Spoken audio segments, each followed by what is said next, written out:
Hello everyone, welcome to my channel. Let's start Mahabharatam part 11. తెల్లవారింది. సింహబలుడు సముచిత ప్రాతకాల విధులు ముగించాడు. ఏరికోరి ఎంపిక చేసిన వస్త్రధారణ చేశాడు. విలువైన విభూషణాలను అలంకరించుకున్నాడు. వాని హృదయమంతా మాలిని గురించిన ఊహలే. వడివడిగా సుధేష్ణాదేవి మందిరానికి బయలుదేరాడు. దారి పొడుగునా ఎన్నెన్నో రంగుల కలలు. ఏకాంతంలో మాలినిని సందర్శించి తనివితీరా ఆమె రూపలావణ్యాలను ఆస్వాదించవలే.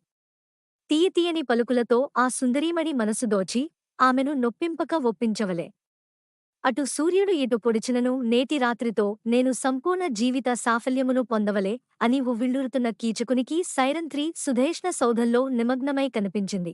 క్షణమైనా ఆగక కీచకుడు ఆమెతో సరస సంభాషణకు దిగాడు.